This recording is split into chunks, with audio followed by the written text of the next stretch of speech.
Hi there, and welcome to part 16 of Julian Huxley's Essays in Popular Science and Aldous Huxley's A Brave New World. On the last little video, I was discussing about pair bonding, about how characters such as Bertrand Russell, as well as Julian Huxley and all of that, would interested in breaking that process in order to stop people from having families by cementing relationships together so that they remain faithful, they have an emotional connection with one another. And we were reading about the erotic play in A Brave New World, how this is all part of it. This is encouraging this pair bonding, encouraging to break this pair bonding process. And then we're talking about, I was moving on to how they were scrutinising families, basically. At least we were just about to go into that. We were talking about the erotic play, weren't we, and how they were saying that in the past it was strange to, it was immoral for children to engage in this sort of activity. And that even homosexuality was considered, alien and taboo. And here they're talking about what it was like to actually have a family. Here he says, try to realise what it was like to have a viviparous mother. Try to imagine living with one's family, and these people tried. They said they tried, but obviously with the smallest success. And he said, "Do you know what a home was?" And they shook their heads. So, basically, he really demoralises the old family system. Here it says home, a few small rooms, stifling, over-inhabited by a man, by periodically teeming woman, by a rabble of boys and girls of all ages, no air, no space, an unsterilised prison, darkness, disease and smells. And these people, they're almost feeling sick when he's talking about this. It says here, home was as squalid psychically as physically. It was like a rabbit hole, hot with the frictions of tightly packed life, reeking with emotions. What suffocating intimacies, what dangerous, insane, obscene relationships between the members of the family group, which of course no longer exists in this book. Manically, the mother brooded over her children, he's saying, brooded like them over a cat over its kittens. But a cat that could talk, a cat that could say, my baby, over and over again, all my baby, at my breast, the little hands, the hunger, and the unspeakable agonising pleasure. Till, at last, my baby sleeps with a bubble of white milk at the corner of its mouth. Yes, said Mustapha Mond, this other controller, or maybe it's the same guy, nodding his head, you may well shudder. So to them this is a very, they're programmed to react to this, And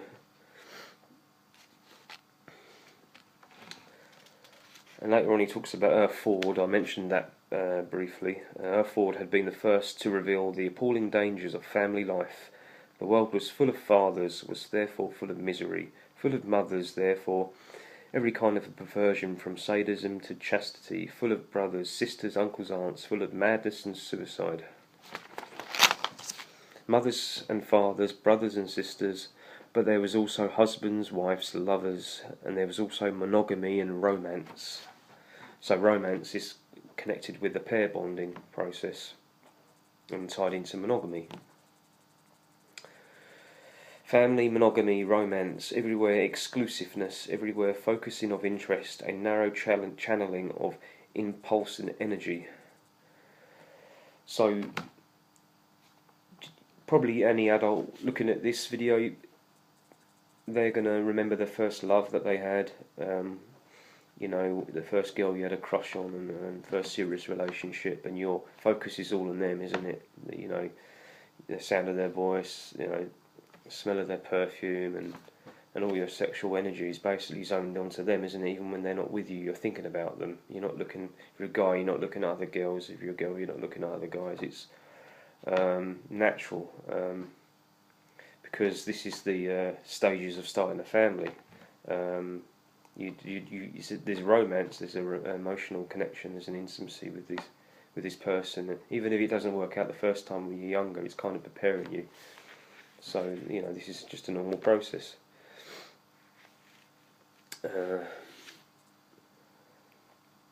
Yep, so it goes on here, mother, monogamy, romance. You know, you say, no wonder these poor pre-moderns were mad and wicked and miserable. They wouldn't allow them to take things easy, allow them to be sane, virtuous, happy.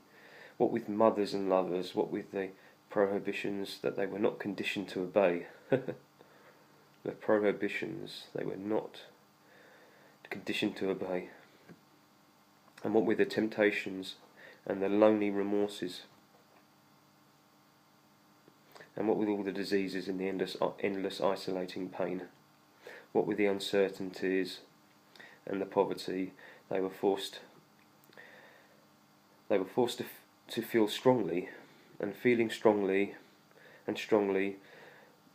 what was more, in solitude, in hopeless individual isolation. And that's another good point, because when you're in individual isolation, you can think you're alone with your feelings.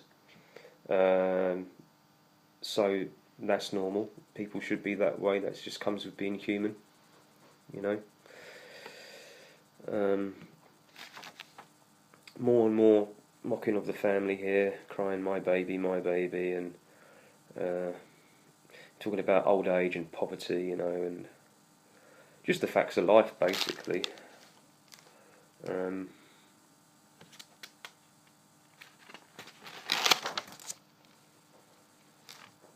there's a scene here where this chap is talking inside his head, because he has feelings for a specific girl, which is considered absolutely taboo in this society. And he's talking about her in his head, and he's saying he's listening to the conversations in a changing room, and he's getting angry. And he's saying to her, talking to her about this specific girl he likes, talking about her as though she were a piece of meat burned around his teeth. Have her here, have her there, like mutton, degrading her like so much mutton. And then it says here he'd like to go up and punch them all in the face, basically, for the way they're talking about her, because he's jealous, which is just normal. But no one gets jealous, as I said before in this, no one. And then moving on here,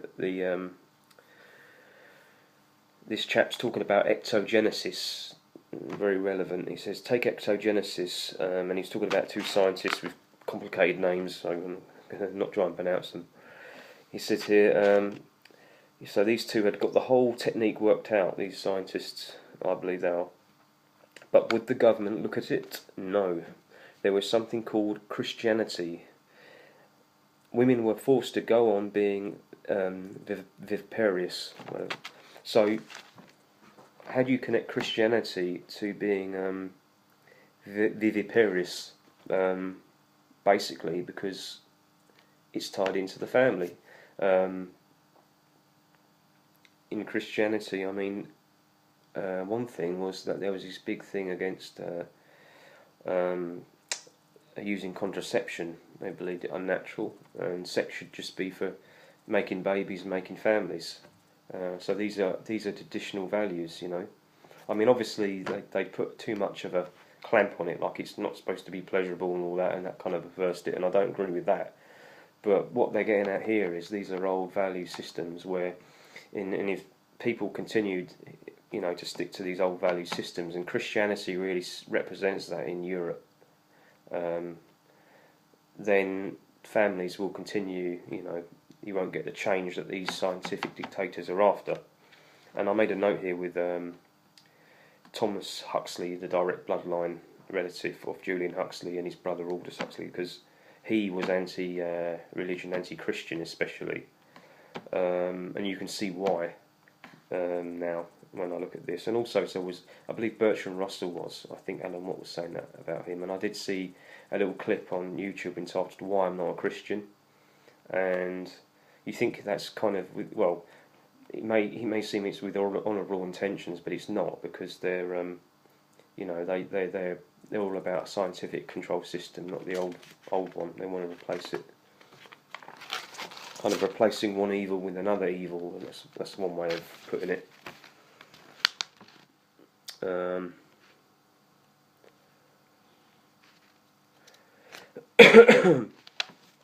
And then it goes on and talks about the 9 Years' War and the great economic collapse.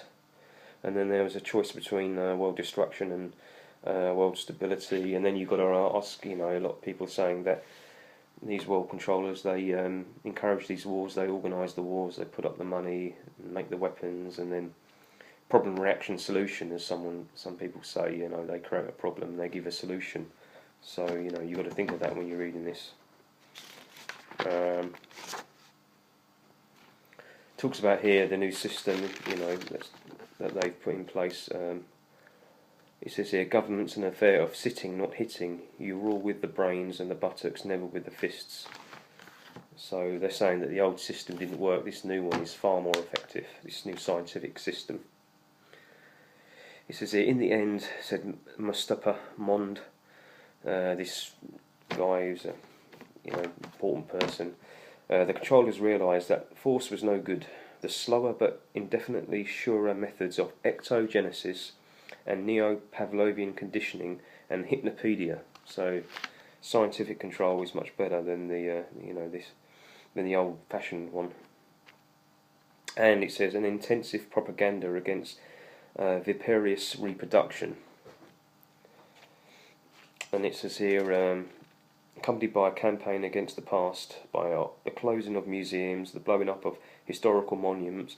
Luckily, most of them had been destroyed during the 9 Year War. That's fortunate. And the suppression of all books before AF 150. And that's interesting because in 1984 they had the suppression of books, didn't they? They were whitewashing history. And of course, George Orwell was a friend or knew Aldous Huxley.